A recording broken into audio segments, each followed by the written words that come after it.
35. The forgiveness of sins. Without the forgiveness of sins, hell would be the basic and ultimate state of all men. The torment of the burden of sin and guilt would not only gnaw at the entrails of all men, but also make them past-bound and past-oriented. The guilty man endlessly rehearses the past, telling himself, "I should have done thus and so," and he makes himself impotent in coping with the present. When men are guilt-ridden, and a culture is dominated by guilty and unregenerate men, history bogs down into an impotent longing for past glory and a futile, backbiting rehearsal of past and present sins. In some men, the outcroppings of guilt are more dramatic than in others. Lord Byron, for example, dramatized and justified his sin and guilt. Although a man was tormented with guilt and, quote, the oppression of conscience, end quote, Byron sought to assuage his guilt by holding that, quote, he must be wicked, is foredoomed to evil, compelled by some irresistible power to follow this destiny, doing violence all the time to his feelings, end quote. Byron, in fact, chose his course gladly. It was not sin he objected to, but the sense of guilt which followed sin. He justified his sin and his war against God on the grounds that he had been cursed with a deformed foot. Although singularly blessed in all other ways and rich in advantages, quote, he expressed a wish to revenge himself on heaven for this malformation and to consider himself justified in doing so by every kind of impiety, end quote.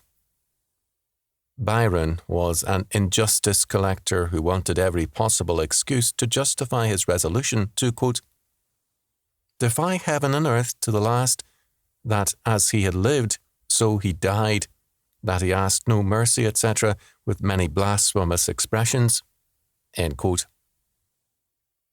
Not all sinners are as demonstrative as Byron in the expression of their guilt, but withal, it is a crippling force which results either in inaction and paralysis on the one hand, or the destructive action of a rage and hatred on the other. It does not lead to long-range and successful action. Freud clearly recognized that, as long as all men feel the burden of guilt, men will look to religion for relief from that guilt. The basic motive in Freud's work was to undercut this power of religion by offering a scientific answer to this key problem in all psychological ailments, guilt. If men looked to the scientist for the answer to guilt, then God and religion would become obsolete. Rotjan has called attention to some correspondence of Freud's with Oskar Pfister on this subject. Quote, after publication of The Future of an Illusion, 1927, Freud wrote that he had great understanding of the words, quote, your sins are forgiven you, arise and walk. He wondered what would happen if the patient were to ask, how do you know that my sins are forgiven? Freud could not simply answer, I am the Son of God, I forgive you. He would have to say, I, Professor Sigmund Freud, forgive you your sins, which he admitted would not work very well. This letter, November the 25th, 1928, concludes with a remarkable paragraph. I do not know whether you have guessed the secret bond between, quote, lay analysis and illusion. In the first one, I want to protect analysis against physicians, in the other one, against priests. I would like to hand it over to a profession which does not yet exist, a group of worldly physicians of the soul who do not need to be physicians and who should not be allowed to be priests. End quote. Freud recognized the need for forgiveness of sins. He recognized that it required a God-ordained Saviour to pronounce that forgiveness authoritatively.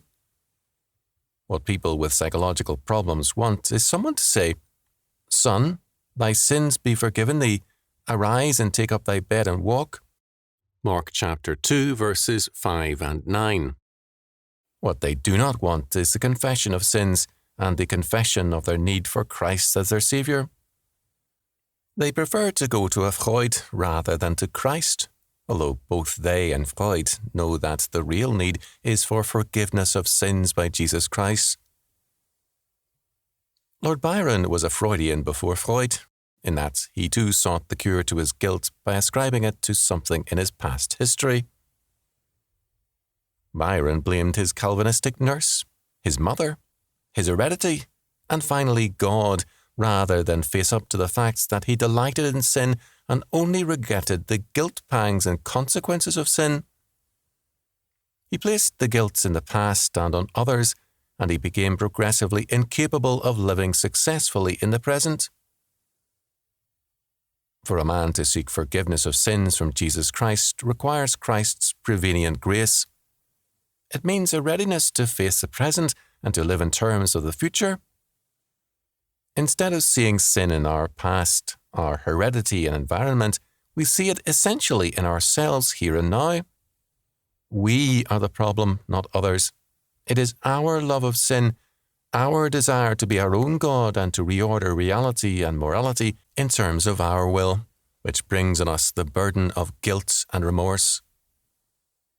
To seek forgiveness of sins from Jesus Christ means not only dealing with our unregenerate and sinful past, but also with our present and future. It is a serious error to see the forgiveness of sins, however real its relationship to our past, only in terms of that past burden of guilt. The fifth petition of the Lord's Prayer requires us always to pray, quote, "Forgive us our debts as we forgive our debtors," Matthew 6:12. This means more than the fact that we sin daily and are daily in need of grace, true though this is. The larger Catechism of the Westminster Standards is to the point. Quote, Question 194. What do we pray for in the fifth petition? Answer. In the fifth petition, which is, "Forgive us our debts as we forgive our debtors," acknowledging that we and all others are guilty both of original and actual sin, and thereby become debtors to the justice of God, and that neither we nor any other creature can make the least satisfaction for that debt, we pray for ourselves and others that God, of His free grace, would, through the obedience and satisfaction of Christ apprehended and applied by faith, acquit us in His beloved, continue His favour and grace to us, pardon our daily feelings, and fill us with peace and joy, in giving us daily more and more assurance of forgiveness, which we are the rather emboldened to ask, and encouraged to expect, when we have this testimony in ourselves that we, from the heart, forgive others their offences. End quote. First of all, this makes it clear that forgiveness removes the burden of past sins through the atoning work and satisfaction of God's justice by Jesus Christ. Quote, By the obedience of one shall many be made righteous. Romans 5:19. We are, quote, justified freely by His grace through the redemption that is in Christ Jesus, whom God hath set forth to be a propitiation through faith in His blood, to declare His righteousness for the remission of sins that are past, through the forbearance of God. Romans 3:24 and 25. God, who made all things, remakes us by His sovereign grace, forgiving us our sins and giving us the freedom of a clear conscience. Second, forgiveness has a present reference in that it fills us with peace and joy and gives us increasingly the assurance of forgiveness.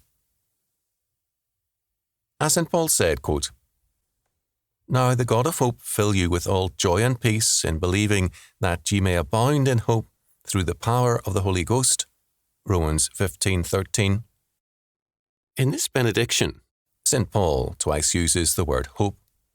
God, once only a God of judgment to the sinner, is now even more the God of hope, who makes us to abound in hope, so that we not only have joy and peace in the present, but also have a present hope concerning a future glory. The power of the Holy Ghost underlines our peace, joy, and hope. Third, forgiveness has a present and future reference, not only in the fact of hope, but also in the active imperative to forgive others their offences. Quote, Forgive us our debts as we forgive our debtors. The word for debtor in the Greek is ophieletes, quote, one who owes anything to another, primarily in regard to money. It is used metaphorically, end quote, among other things, quote, of those who have not yet made amends to those whom they have injured. Matthew 6:12, end quote. It is sometimes translated as, quote, trespasses, end quote, which does justice to one side of its meaning, but, quote, debtors, end quote, does justice to its basic reference, namely to the Jubilee. The Jubilee is the year of redemption, the time of cancellation of all debts, the repossession of forfeited lands, and the end of servitude for bondservants. Leviticus 25:8-55. Our Lord referred to debts and plainly reminded his people that they are to pray for the Jubilee and to institute the Jubilee here and now. When Christ forgives us our sins, we are thereby in the Jubilee time in relation to him. Our debts are cancelled, our slavery to sin terminated, and the repossession of the earth as our dominion under God begun. Other men are brought into the Jubilee time by God's regenerating act. Our duty is to extend to all God's people that same forgiveness, so that, as citizens of God's kingdom and heirs of the Jubilee, we do not become guilty of denying the Jubilee release to those whom God has ordained thereto. Fourth, this makes it clear that forgiveness is not only a personal act, one in which God has the initiative and man in Christ manifests the same grace to other persons, but also a social act, in that it manifests the grounds of the Jubilee Society. Guilt, Freud had to say to his patients, is a psychological relic of acts of parricide, incest, and cannibalism committed by primitive man. It is merely a vestigial psychological factor which we must recognize as invalid, though present and oppressive. Instead of divine forgiveness, Freud offered self-forgiveness. Recognize that you're merely echoing a primitive past. Understand and live with your guilt. The guilty man, already preoccupied with his guilt, is even more locked into himself in that now he comes to believe, after Freud, that his guilt does not involve objective offences against God and man, but simply a subjective and psychological fact. If I am guilty in relationship to my neighbour, I have at least an objective tie and responsibility to my neighbour. If, after Freud, my guilt is a vestigial psychological inheritance from primitive man, then my responsibility to my neighbour, negative though it was, is terminated and replaced with self-absorption. Christ's forgiveness, however, alters my relationship to God and requires me to alter it in relation to men. I am to forgive as I have been forgiven. I am a part of the Jubilee world, and I must extend the boundaries of that Jubilee by forgiving others, exercising dominion and bringing one area after another under the sway of Christ the King, and by repossessing men, callings, institutions, and all things for the Jubilee kingdom. The past century and a half has seen a steady and happy growth in, quote, lay, end quote, activities by Christians. Where once the clergy alone acted, now countless Christians are assuming responsibilities and acting as God's royal priesthood. One of the unhappy aspects of this semi-democratic movement has been the increasing freedom with which all Christians judge rather than forgive one another. In earlier generations, the amount of criticism and comment was remarkably limited. Rothjan cited a letter of November the 7th, 1939 by Mrs. Martha Freud, written after the death of her husband, Sigmund Freud, in which she observed to Ludwig Binswanger, "How good, dear doctor, that you knew him when he was still in the prime of his life, for in the end he suffered terribly, so that even those who would have most liked to keep him forever had to wish for his release. And yet how terribly difficult it is to have to do without him, to continue to live without so much kindness and wisdom beside one. It is small comfort for me to know that in the 53 years of our married life, not one angry word fell between us, and that I always sought as much as possible to remove from his path the misery of everyday life. Now my life has lost all content and meaning." End quote. This type of reserve and gentleness was once common to middle-class culture. It was common 2 and 3 generations ago in the United States for husbands and wives never to address or refer to one another in public, and even among friends, except as Mr. and Mrs. So-and-so. This same reserve was common to private relations. One aged woman, whose years spanned approximately the time from 1860 to 1940, said that in her youth and in her strata of society, 1 or 2 occasions for sharp words between husband and wife meant a major crisis in the marriage. In most situations, husband and wife were forbearing and patient.